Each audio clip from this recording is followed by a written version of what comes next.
বিসমিল্লাহির রহমানির রহিম।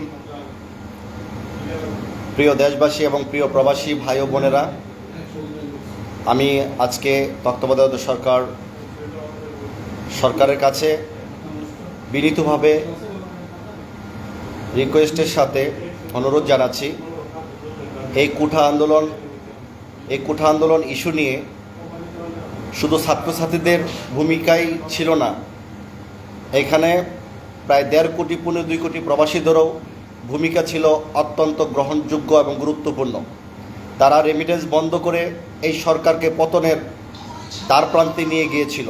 যদি কোঠা আন্দোলন নাও থাকতো, যদি প্রবাসীরা ঐক্যবদ্ধ থাকার কারণে ব্যাংক দেউলিয়া হইতো, আর ব্যাংক দেউলিয়া হলে এই সরকার এমনি পতন হতো। তারপরও আমরা কোঠা আন্দোলনকারীদের পক্ষে আমরা ছিলাম 18 কোটি মানুষ। এই আন্দোলন কোঠা আন্দোলনকারীদের ছিল না, এটা ছিল গণমানুষের আন্দোলন। তো এই কোঠা আন্দোলনের সমর্থন দিতে গিয়ে আরব আমিরাত দুবাইতে আমাদের 57 জন প্রবাসীদেরকে ওই দেশের সরকার 2-3 জনকে যাবজ্জীবন কারাদণ্ড বা বিভিন্ন মেয়াদে সাজা প্রদান করা। তাদেরকে দ্রুত মুক্ত করার জন্য বিনীতভাবে অনুরোধ জানাচ্ছি। সবাই লাইভটা শেয়ার দিবেন। এবং আমরা প্রবাসীদের কিছু দাবি আছে। অনেক দিন যাবত এই 17-18 বছর এই সরকার এক লাগারে থাকার কারণে তাদের কাছে আমাদের প্রবাসীর দাবিগুলো কখনো উন্মোচন হয় নাই। প্রথমত, এই সরকার হাজার কোটি টাকা, লক্ষ কোটি টাকা তারা প্রবাসীর কাছ থেকে কেড়ে নিয়েছে জোরপূর্বকভাবে। সেটা হচ্ছে টিকেটের মাধ্যমে। আগে পাকিস্তান, ইন্ডিয়া, নেপাল, শ্রীলঙ্কা যেসব দরে কাতার থেকে, বিভিন্ন মিডল ইস্ট থেকে, আপনার বিভিন্ন দেশ থেকে, ইউরোপ থেকেও দেশ থেকে তারা যেভাবে তাদের নিজ দেশে যেতে পারতো, ঠিক সেম দামে আমরা বাংলাদেশের লোকেরা যেতে পারতাম। হঠাৎ করে 2022 সালে টিকিটের দাম তারা 3 গুণ থেকে 4 গুণ দাম বাড়িয়ে দিয়েছে। এই দামের অতিরিক্ত টাকাগুলো বাংলাদেশ সরকার হাতিয়ে নিয়েছে। ততএব এই জন্য আমাদের প্রবাসী ভাই বোনদের অনেক বিঘ্নত ঘটেছে, অনেক আর্থিক লস হয়েছে, অনেকের কাজ নেই, অনেকের অনেক অসুবিধার মধ্যে আছে, খাইতে পারতেছে না, বাসা ভাড়ার টাকা দিতে পারতেছে না। তারা যদি বাংলাদেশে আসতেও চায়, লক্ষ টাকা গুনতে হতো। তাই এখনও বাংলাদেশের টিকিটের দাম আরও কমানো উচিত। তত্ত্বাবধায়ক সরকারের কাছে বলবো, যারা প্রবাসী কল্যাণের দায়িত্ব কমাতে হবে। দ্বিতীয় হচ্ছে, এয়ারপোর্টের মধ্যে কোনো প্রবাসী ব্যাগ যদি কাটা হয়, তাহলে সেগুলো জরিমানা দিতে হবে এবং প্রবাসীদেরকে উচ্চ সম্মান জানাতে হবে। তৃতীয় হচ্ছে, বাংলাদেশ বিভিন্ন প্রবাস থেকে যদি কোনো প্রবাসী চাকরি অবস্থায় মারা যায়, সেটা দায়ভার সরকারকেও কিছু নিতে হবে এবং সেই লাশগুলো বাংলাদেশে ফ্রিভাবে আনতে হবে এবং তাদেরকে নগদ অর্থ প্রদান করতে হবে। লাশের সাথে যখন এয়ারপোর্ট থেকে মারা যাবে, তখন সেই চেক এয়ারপোর্ট বহন করবে, সেই অর্থ এয়ারপোর্ট বহন করবে, নগদ টাকা দিতে হবে। তৃতীয় হচ্ছে, আমরা প্রবাসীরা বাংলাদেশে আসলে কোনো প্রকার হয়রানি করা যাবে না, মিথ্যা মামলা ফাঁসানো যাবে না এবং বিশেষ করে প্রবাসীদের বেলা অনেক কিছু স্যাক্রিফাইস করতে হবে। আর চতুর্থ দাবি, আমাদের এককভাবে আমাদের প্রবাসীদের জন্য সুচিকিৎসার ব্যবস্থা করতে হবে বাংলাদেশে এবং বিভাগীয় পর্যায়ে আমাদের প্রবাসীদের জন্য হসপিটাল করতে হবে। ওইখানে শুধুমাত্র প্রবাসীদের চিকিৎসা করা হবে। যেমন সারা বাংলাদেশে ক্যান্টনমেন্টে সেনাবাহিনীর চিকিৎসা করা হয় 3 লক্ষ 4 লক্ষ সেনাবাহিনীর জন্য, যেখানে 1.5 কোটি প্রবাসী আছে, তাদের জন্য কেন হসপিটাল করা হবে না? ঢাকার বিভিন্ন বিভাগীয় পর্যায়ে একটি করে হসপিটাল থাকবে, বিনা চিকিৎসা প্রবাসীদের জন্য করা হবে। তাহলে আমাদের প্রবাসীরাও হয়রানির থেকে মুক্ত হবে এবং অতিরিক্ত রেমিটেন্সের মাধ্যমে আমাদের দেশে উন্নয়ন হবে। সেই বিষয়গুলো আমরা তত্ত্বাবধায়ক সরকারের কাছে বিনীতভাবে অনুরোধ জানাচ্ছি এবং দ্রুত আরব আমিরাত থেকে যতগুলো লোক জেলখানায় আছে কোঠা আন্দোলনকারী ইস্যু নিয়ে, তাদেরকে যেন দুবাই সরকারের সাথে যোগাযোগ করে তাদের যেন মুক্ত করে তাদেরকে বাংলাদেশে নিয়ে আসা হয়। কারণ তারা দেশের জন্য প্রতিবাদ করেছে, দেশের সংস্কারের জন্য প্রতিবাদ করেছে।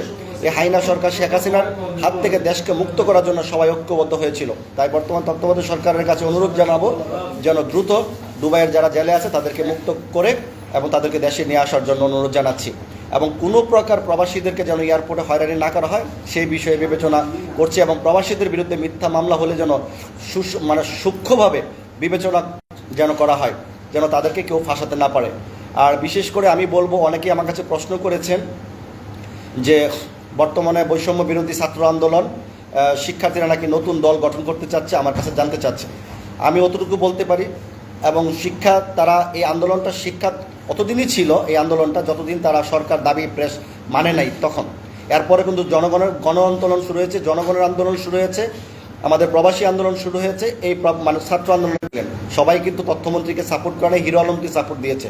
18 কোটি 17 কোটি মানুষই বেশিরভাগ 95% হিরো আলমের পক্ষে সাপোর্ট দিয়েছে, যাতে যেভাবে হোক আওয়ামী লীগের বিপক্ষে অবস্থান নিতে হবে, যেভাবে হোক এই সরকারের হাত থেকে মানুষকে বাঁচাতে হবে। তাই বলে কিন্তু সবাই হিরো আলমের পক্ষে হয়ে যায় না, বা হিরো আলমের দলেরও অন্তর্ভুক্ত হয়ে যায় না। এই 18 কোটি মানুষের অনেক বড় বড় দল আছে। তো আমি যারা এই ধরনের চিন্তা করেন তারা ভুলে যান যে ছাত্ররা তারা অন্য কোনো দল করবে, এটা ছাত্রদের কোনো কাজ না। তারা লেখাপড়া শেষ করুক, দেশকে উন্নয়নমূলক করুক, শিক্ষা জাতি মেরুদণ্ডের হাত থেকে শিক্ষাকে তারা আগে বাঁচান। এবং আরও একটি প্রশ্ন করেছেন ব্যক্তিগতভাবে, অনেকেই আমাকে জানিয়েছেন, মেসেজ করেছেন যে তত্ত্বাবধায়ক সরকার নাকি 5-6 বছর থাকতে পারে। দেখেন, বাংলাদেশের সংবিধান অনুযায়ী 90 দিনের ভিতরে নির্বাচন দিতে হবে। আশা করি ডক্টর মোহাম্মদ ইউনূস সাহেব একজন স্বাবলম্বী বিশ্ব নেতা, বিশ্ব 7 জন নেতার মধ্যে উনিও একজন, 7 জন নেতার মধ্যে, বিশ্বের মধ্যে তার মধ্যে একজন। ল্যানসন ম্যান্ডেলা এবং আপনার ওই যে মতো আরও মাদার তেরেসার মতো বিশেষ ব্যক্তিদের 7 জনের মধ্যে আমাদের ডক্টর মোহাম্মদ ইউনূস সাহেব একজন। তো উনি একজন বিজ্ঞ নেতা, বিশ্ব নেতা। তো আশা করি উনিও সংবিধানের পরিপন্থী যাবেন না, উনি সংবিধান অনুযায়ী কাজ করে বাংলাদেশকে দেখিয়ে দিবেন যে সংবিধান অনুযায়ী কাজ করা সম্ভব। তো আশা করি উনি 90 দিনের ভিতরে নির্বাচন দিয়ে জনগণের আস্থার আরও বিশ্বস্ত হবেন এবং সিক্ত হবেন।